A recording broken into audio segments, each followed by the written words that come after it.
अस्सलाम वालेकुम दोस्तों। एनएमडी का बिगेस्ट सोर्स में मैं आपको खुशामदीद कहती हूँ। अगर आपको इस वीडियो की कोई भी चीज़ समझ आए तो प्लीज़ इस वीडियो को लाइक करें, अपने फ्रेंड्स फेलोज और उन स्टूडेंट्स के साथ इसको शेयर करें जो कोचिंग को अफोर्ड नहीं कर सकते। इसके साथ ही अगर आप हमारे चैनल पर नए हैं तो प्लीज़ हमारे चैनल को सब्सक्राइब कर दें, साथ ही बेल आइकन के बटन को प्रेस कर दें ताकि आपको हर नई आने वाली वीडियो का नोटिफिकेशन सबसे पहले मिले। आज जो टॉपिक आपसे मैं डिस्कस करने जा रही हूँ इसका नाम है types of the mesophyll in dicot and monocot leaves. ये form and formation in plants federal board का टॉपिक है। क्या लिखा कि पहली side mesophyll and spongy mesophyll.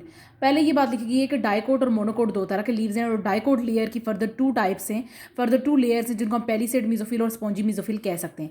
पहली साइड मिजोफिल का फर्स्ट डिफरेंस ये है कि ये लोंगनेटेड है।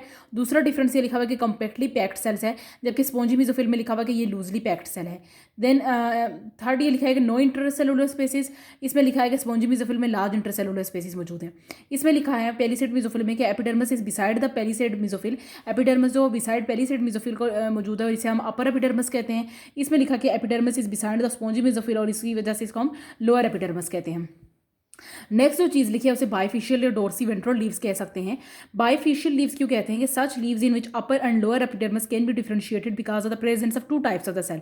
उसने कहा कि जी ऐसे लीव्स जिसमें अपर और लोअर एपिडर्मिस को डिफरेंशिएट किया जा सके उन्हें हम बाइफिशियल या डोर्सी वेंट्रल लीव्स कहा जा सकता है। ठीक है, उसमें लिखा कि इसमें स्टोमेटा जो होते हैं वो सिर्फ लोअर एपिडर्मिस पे मौजूद होते हैं। तो दो तरह के डिफरेंस आपने याद रखने कि ऐसे लीव्स जिसमें अपर और लोअर एपिडर्मिस को डिफरेंशिएट किया जा सके, पहली बात। और दूसरी बात ये लिखी हुई है कि जिसमें स्टोमेटा सिर्फ लोअर एपिडर्मिस पे मौजूद हो तो उन्हें हम बायोफिशियल या डोर्सीवेंट्रल लीव्स कह सकते हैं।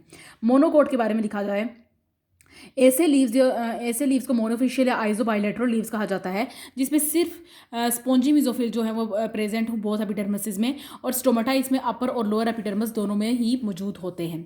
यानी ऐसे लीव्स जिसमें स्टोमेटा अपर और लोअर एपिडर्मिस दोनों में मौजूद हो लेकिन दो लेयर्स के दरमियान सिर्फ स्पॉन्जी मिजोफिल मौजूद हो तो हम उन्हें मोनोफिशियल लीव्स कहते हैं या आइजोबाइलेटरल लीव्स कहते हैं। नेक्स्ट एमसीक्यूज लिखा हुआ है कि why mesophyll cells are actively involved in exchange of the gases. आपसे एक क्वेश्चन पूछा जा रहा है कि मिजोफिल सेल्स को हम मिजोफिल सेल्स जो होते हैं वो एक्टिवली क्यों इन्वॉल्व होते हैं एक्सचेंज ऑफ द गैसेज में। तो आपको ये बात पता होनी चाहिए कि because they are the metabolically active cells of the plant. ये मेटाबॉलिकली एक्टिव सेल्स हैं प्लांट के, इसी वजह से जो है ये एक्सचेंज ऑफ द गैसेज में इन्वॉल्व हैं। आगे लिखा हुआ है passage for the exchange of the gases through the mesophyll tissue is provided by stomata.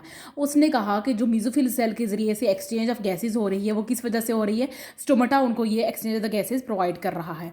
Next हम कुछ एमसीक्यूज डिस्कस करना चाहेंगे। एमसीक्यूज नंबर 1 ये कि type of the nutrients needed by the plant are. Plant को 3 तरह के न्यूट्रिएंट्स चाहिए होते हैं, carbon dioxide, water and minerals. ठीक है, मिनरल्स में 16 मिनरल्स हैं जिसमें से कुछ कैटेगरीज जो हैं वो मेजर मिनरल्स की और कुछ माइनर मिनरल्स की हैं, जैसे माइक्रो न्यूट्रिएंट्स और माइक्रो न्यूट्रिएंट्स की कैटेगरीज है, उनको हम डिस्कस करेंगे। फिलहाल आपको ये पता होना चाहिए कि प्लांट को जो है वो 3 तरह के न्यूट्रिएंट्स चाहिए, carbon dioxide, water and the minerals. उसने कहा कि टू गेट द मिनरल्स हासिल करने के लिए रूट को जो है वो लार्ज सरफेस एरिया प्रोवाइड करना चाहिए, और लार्ज सरफेस एरिया तभी प्रोवाइड किया जाएगा जब आपके पास एक्सटेंसिव ब्रांचिंग होगी रूट हेयर्स में। तो एमसीक्यूज नंबर 2 ये हुआ कि मिनरल्स को हासिल करने के लिए रूट के पास लार्ज सरफेस एरिया होना चाहिए, और लार्ज सरफेस एरिया तभी होगा जब आपके पास आपकी रूट के पास एक्सटेंसिव ब्रांचिंग होगी। देन एमसीक्यूज नंबर 3 ये है कि the root bear a dense cluster of tiny hair-like structures which are extensions of the epidermal cells of the roots। कहने का मतलब यह है कि रूट के पास जो है वो एक गुच्छा टाइप जो है वो गुच्छे की तरह एक हेयर लाइक स्ट्रक्चर है जो एक्सटेंशंस होती हैं epidermal cells of the root की। ये हेयर लाइक स्ट्रक्चर क्या है, एक्सटेंशंस हैं एपिडर्मल सेल्स की। ठीक है, एमसीक्यूज नंबर 4 में कहा जा रहा है कि रूट हेयर्स वो जगह है जहाँ पे most of the uptake of the water and the nutrients take place होता है। यानी रूट हेयर्स वो जगह है जहाँ ज़्यादा से ज़्यादा जो अपटेक ऑफ वाटर भी होता है और मिनरल्स भी होता है। एमसीक्यूज नंबर 5 ये कि plants are able to synthesise the their required compounds with the help of minerals, water and soil, carbon dioxide from the air and light energy. उसने कहा कि प्लांट को जितनी भी तरह की चीज़ें ज़रूरत हैं, जितनी भी तरह की उसकी ज़रूरियात हैं, वो तमाम ज़रूरियात जो हैं कार्बन डाइऑक्साइड जो एयर से आती है, वाटर, लाइट एनर्जी और मिनरल से ये तमाम ज़रूरियात पूरी हो जाती हैं। नेक्स्ट एमसीक्यूज नंबर 6 हमारे पास ये कि most of the minerals enter the root hairs are epidermal cells of the root along the water in bulk flow but some are taken in diffusion facility diffusion are the active transport. कहने का मतलब ये है कि ज़्यादातर minerals जो होते हैं वो रूट में कैसे एंटर होते हैं, जब रूट में पानी एंटर होता है तभी ज़्यादातर मिनरल्स जो होते हैं वो रूट पे एंटर हो जाते हैं, सॉइल से जो है वो रूट हेयर्स में एंटर हो जाते हैं। लेकिन कुछ ऐसे मिनरल्स जो हैं वो पानी के साथ एंटर नहीं होते हैं, तो उनके लिए हमें डिफ्यूजन फैसिलिटी, डिफ्यूजन और एक्टिव ट्रांसपोर्ट का प्रोसेस अप्लाई करना करना पड़ता है। तो आपको ये चीज़ याद रखनी है कि ज़्यादातर मिनरल्स होते हैं जब पौधे को पानी दिया जाता है तो वो सॉइल से ही सॉइल से ही आपके रूट हेयर्स में एंटर हो जाते हैं वाटर के साथ साथ। लेकिन कुछ जो एंटर नहीं हो रहे हैं उनको डिफ्यूजन फैसिलिटी, डिफ्यूजन और एक्टिव ट्रांसपोर्ट के ज़रिए से एंटर किया जाता है। MCQs नंबर 7 को हम डिस्कस करेंगे कि minerals available to the plant for absorption are dissolve in the soil water. उसने कहा कि ऐसे मिनरल्स जो प्लांट को आपने प्रोवाइड करने हैं और वो वाटर के साथ ही एंटर होने हैं तो वो सॉइल में क्या होता है, सॉइल वाटर में वो डिजोल्व होते हैं वो मिनरल्स। ठीक है। MCQs नंबर 8 ये है कि concentration of minerals vary according to the fertility and acidity of the soil beside other factors. उसने कहा कि मिनरल्स की कितनी कंसनट्रेशन होनी चाहिए, मिनरल्स की कितनी मिकदार होनी चाहिए, ये चीज़ जो है आपकी सॉइल की ज़रख़ेज़ी पे डिपेंड करती है, उसकी एसिडिटी पे डिपेंड करती है, अदर फैक्टर्स के अलावा। ठीक है। MCQs नंबर 9 हमारे साथ ये डिस्कस किया जा रहा है कि when the soil minerals are not in solution but are bound by ionic bonds to soil particles they are not available to plants. कहा जा रहा है कि ऐसे मिनरल्स जिनको पानी के ज़रिए दाखिल होना था आपकी रूट हेयर्स में, लेकिन फ़र्ज़ करें कि अगर वो मिनरल्स जो हैं वो सोल्यूशन फॉर्म में नहीं हैं बल्कि आयनिक बॉन्ड की फॉर्म में जो है सॉइल पार्टिकल्स के साथ अटैच हैं, तो देन वो आपकी प्लांट्स को अवेलेबल नहीं होंगे बल्कि वहीं सॉइल में रह जाएंगे। इसलिए जो है वो सॉइल को पौधे की पानी देना ज़रूरी है, क्योंकि वो पानी में डिज़ोल्व होके हल होके जो होंगे वो आपके प्लांट की बॉडी को मिलेंगे, वरना नहीं मिल सकेंगे। MCQs नंबर 10 ये है कि the uptake of the minerals by root cell is combination of passive uptake and active uptake involving the use of energy in the form of ATP। उसने कहा कि रूट सेल्स में जो मिनरल्स आएंगे उसमें पैसिव अपटेक भी हो सकती है और एक्टिव अपटेक भी हो सकती है। पैसिव अपटेक में जो प्रोसेस होता है उसको हम डिफ्यूजन कह सकते हैं, डिफ्यूजन के ज़रिए से भी जा सकते हैं। एक्टिव अपटेक में एक्टिव ट्रांसपोर्ट के ज़रिए से भी जो है आपके पास आपके मिनरल्स आपके रूट हेयर्स को प्रोवाइड किए जा सकते हैं। MCQs number 11 is that passive Uptake involves diffusion, हम चीज़ डिस्कस कर चुके हैं। MCQs नंबर 12 ये है कि some nutrients are carried from soil to epidermal cells of the root through their cell membrane by the facilitated diffusion. उसने कहा कि ऐसे मिनरल्स ऐसे न्यूट्रिएंट्स जो सॉइल को प्रोवाइड किए जाएं, सॉइल से epidermal cells of the root में जाएं, अगर वो सेल मेम्ब्रेन के ज़रिए से जा रहे हैं तो उसमें जो प्रोसेस होगा वो फैसिलिटेटेड डिफ्यूजन होगा। आपका स्ट्रिक क्या है, सेल मेम्ब्रेन। अगर कोई भी चीज़ सॉइल से रूट हेयर्स में जा रही है थ्रू द सेल मेम्ब्रेन तो हम उसे फैसिलिटेटेड डिफ्यूजन कहेंगे। फैसिलिटेटेड डिफ्यूजन के बारे में मैं अगर आपको बताऊँ, डिफ्यूजन सिंपल जो होती है मोमेंट द वाटर मॉलिक्यूल या moment of the molecules from higher to lower concentration, उसे हम डिफ्यूजन कहते हैं। फैसिलिटेटेड डिफ्यूजन वो होती है moment of the molecules from higher to lower concentration with the help of carrier proteins। carrier protein के जरिए से जो डिफ्यूजन होती है उसे हम facilitated diffusion कहते हैं। MCQs number 13 is that in facilitated diffusion carrier molecules within the cell membrane transport the nutrients across a membrane। ये सिंपल सी बात बताई जा रही है कि सॉइल से वाटर में क्या, सॉइल से रूट हेयर्स में क्या चीज़ जा रही है, तो obviously that are the nutrients जा रहे हैं। MCQs number 14 is that carrier molecules are the proteins. Obviously carrier molecules होते हैं वो प्रोटीन्स होते हैं। आपकी फैसिलिटेटेड डिफ्यूजन में जो कैरियर मॉलिक्यूल्स यूज़ हो रहे हैं वो प्रोटीन्स हैं, और उनके बारे में ये चीज़ लिखी है कि which are present within the cell membrane of the epidermal and other root cells. तो ये कैरियर मॉलिक्यूल्स कहाँ पे मौजूद हैं, एपिडर्मल सेल की सेल मेम्ब्रेन में मौजूद हैं या अदर रूट सेल्स में भी मौजूद हो सकते हैं।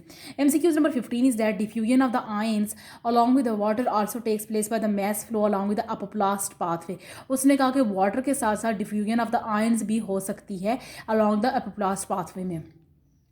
MCQs नंबर 16 है कि ions moving in apoplast can only reach the endodermis when the Casparian strip can prevent the further progress. तो ये चीज़ हम पढ़ चुके हैं एपिप्लास्ट पाथवे में कि वाटर और आयंस जब आपके पास कैस्पेरियन स्ट्रिप्स पे मौजूद होते हैं तो उनकी प्रोग्रेस को स्टॉप कर दिया जाता है, और वो प्रोग्रेस को स्टॉप करने का मकसद ये होता है कि आयंस तभी इंडोडर्मिस में पहुँच सकेंगे जब ये प्रोग्रेस स्टॉप कर दी जाएगी। MCQs नंबर 17 ये है कि इंडोडर्मिस को क्रॉस करने के लिए आयंस को जो है डिफ्यूजन और एक्टिव ट्रांसपोर्ट के जरिए से इंडोडर्मल सेल्स में पहुंचना चाहिए, entering their cytoplasm possibly their vacuoles and reach the xylem sales.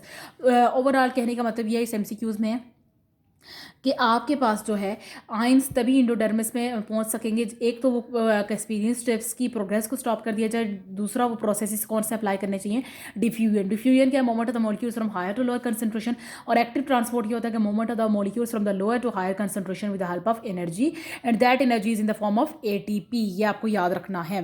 Then MCQs number 18 आपके पास ये कि diffusion of the ions also take vacuolar pathway where ions move along their concentration gradient through the cell membrane, cytoplasm, tonoplast and reach the dead xylem sales.